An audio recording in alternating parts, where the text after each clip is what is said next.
Assalamualaikum warahmatullahi wabarakatuh. Halo semuanya, selamat pagi. Perkenalkan kami dari kelompok part 2. Kali ini kami akan mengadakan sebuah podcast menarik di mana kami akan membahas mengenai polisi proses. Sebelum memasuki kelas, izinkan kami memperkenalkan diri. Perkenalkan, nama saya Martiati. Saya sebagai host yang akan membantu podcast kali ini. Hai, perkenalkan nama saya Siti Septi Cahayani. Di podcast kali ini saya menjadi narasumber satu.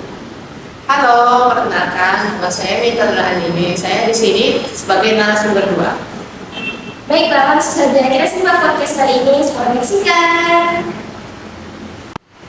Halo teman-teman semuanya, selamat datang di agenda podcast kami kali ini. Saya Nur, saya sebagai host yang akan menemani sesi diskusi kita pada kesempatan podcast kali ini. Nah, di mana pada hari ini podcast kami akan membahas sebuah teori yang menarik, yaitu mengenai teori polisi proses atau proses teori kebijakan. Nah, di sini sudah kedatangan dua narasumber kita, yaitu ada Kak Suci dan juga Kak Meta. Dan bersama Kak Suci dan Kak Meta, kali ini kita akan membahas mengenai isu-isu yang sangat aktual mengenai kelompok digital, kritik kebijakan, dan bagaimana gerakan tersebut mempengaruhi kebijakan pemerintah. Dan tema podcast kali ini kita mengambil tema mengenai pemanfaatan media sosial, Twitter dan Instagram sebagai arena ruang publik yang baru, bagaimana studi kasusnya itu diambil dari gerakan Brand Hero Green sebagai bentuk kritik terhadap kebijakan pemerintah di Indonesia. Dan kita tentunya akan membahas mengenai dari teori kebijakan ya tadi, mulai dari bagaimana isu itu masuk ke tema kita dan bagaimana kebijakan itu terbentuk.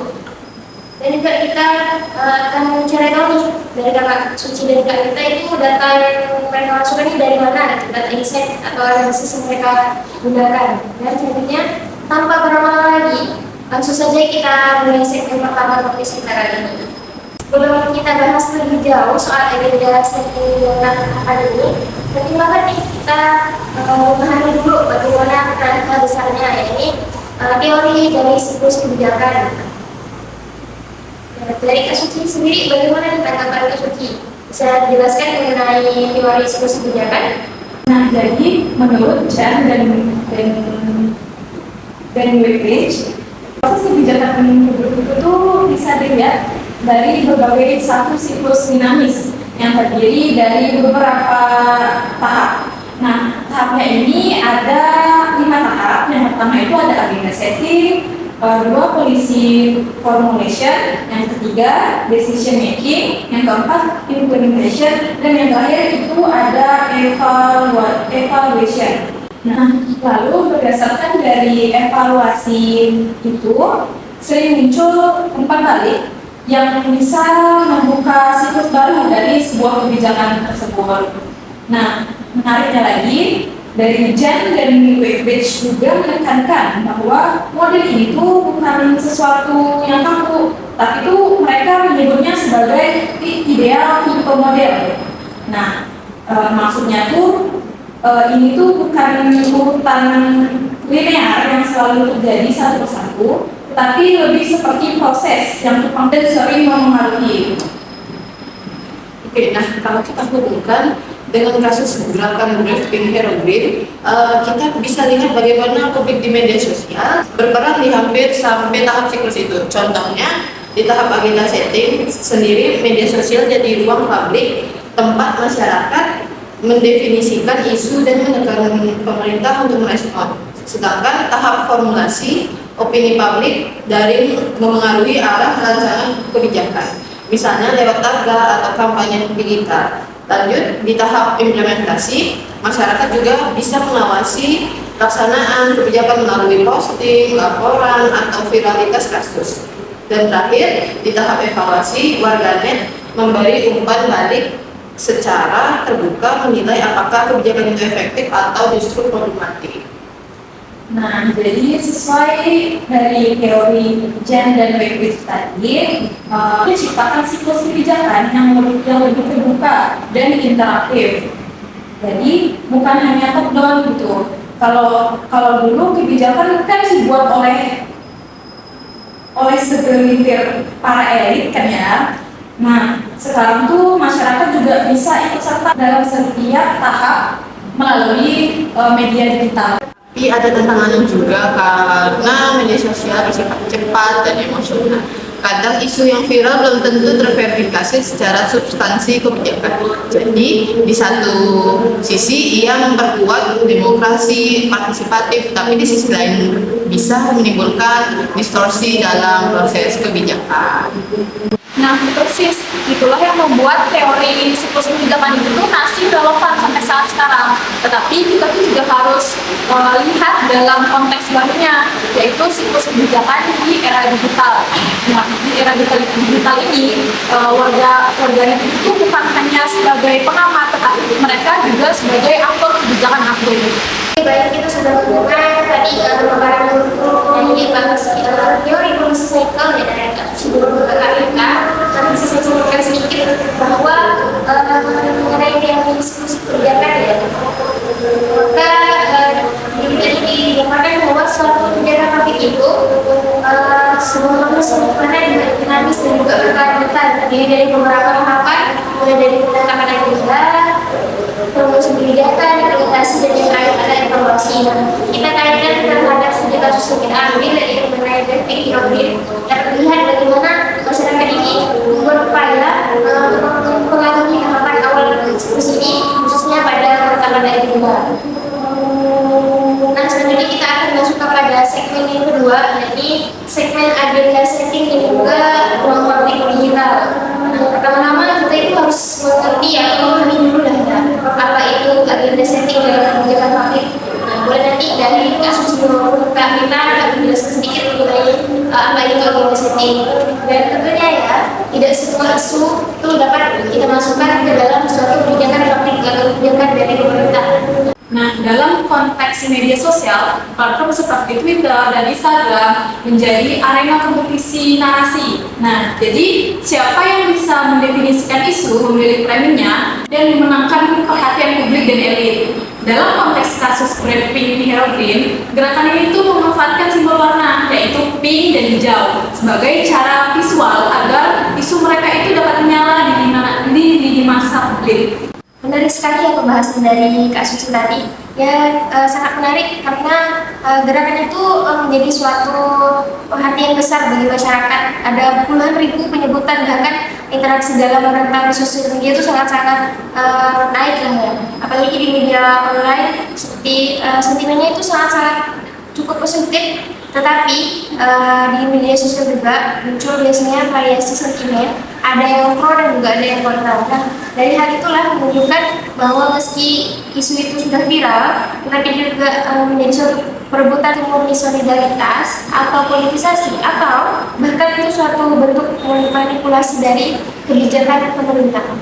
Apa yang disampaikan oleh Kak Nur di sini, dan di sini teori siklus kebijakan dari Jen dan Wegridge bisa membantu kita memintrai proses secara sistematis. Mereka melihat bahwa proses kebijakan bisa dilihat dalam tahap-tahap agenda setting, perumusan, keputusan, implementasi, evaluasi, dan loop kembali ke agenda. Namun mereka juga memperingatkan bahwa model siklus itu bersifat ideal tipikal, kenyataannya sering terjadi tumpang tindih antar tahapan, umpan balik, konflik, dan tidak linear.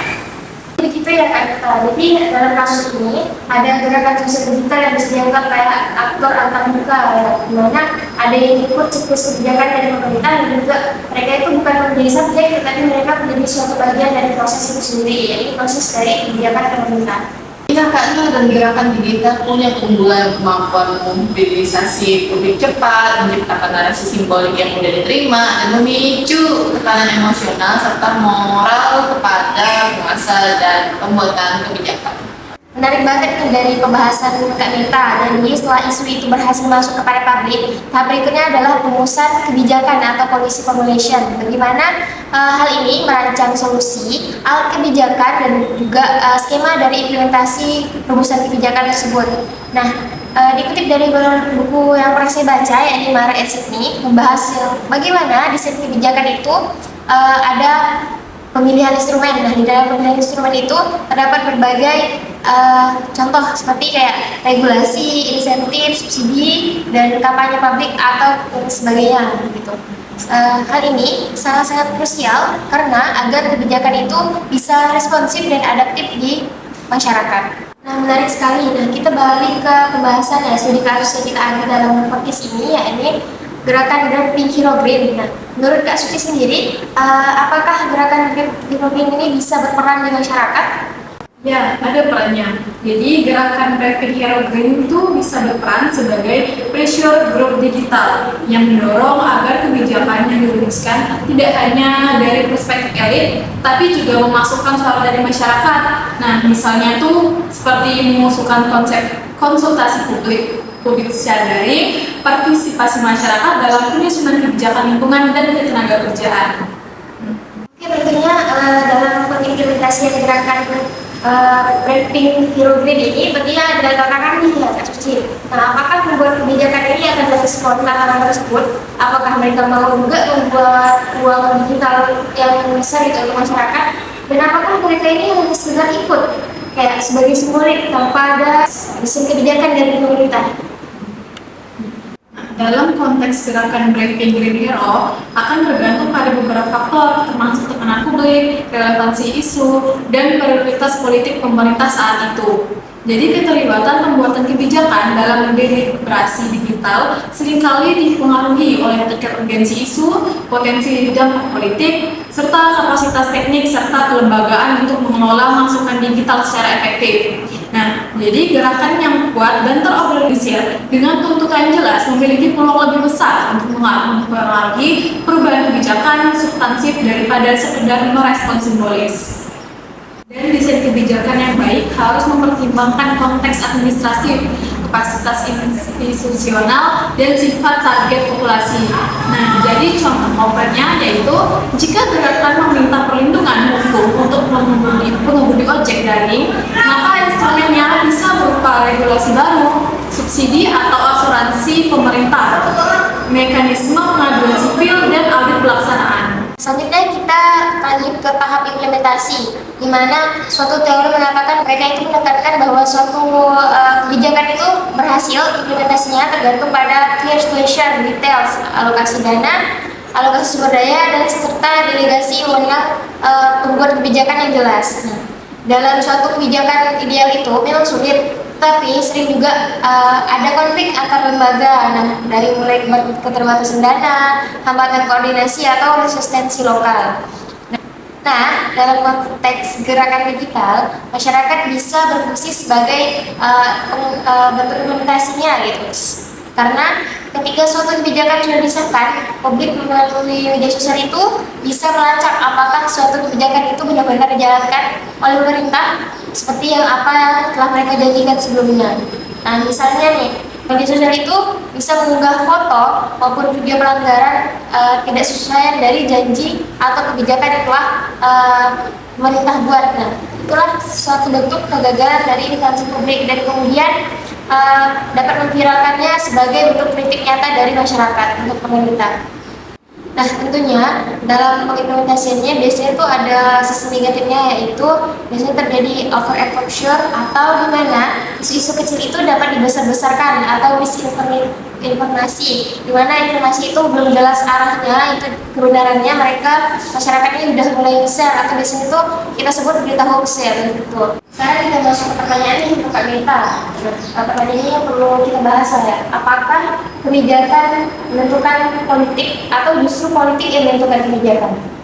Karena sebagian dari masyarakat itu menganggap bahwa kebijakan dan politik saling mempengaruhi dalam suatu aspek kebijakan. Nah, kebijakan itu membentuk suatu peran politik, baik norma maupun nilai atau lainnya. Sementara politik mempengaruhi desain dan juga arah kebijakan.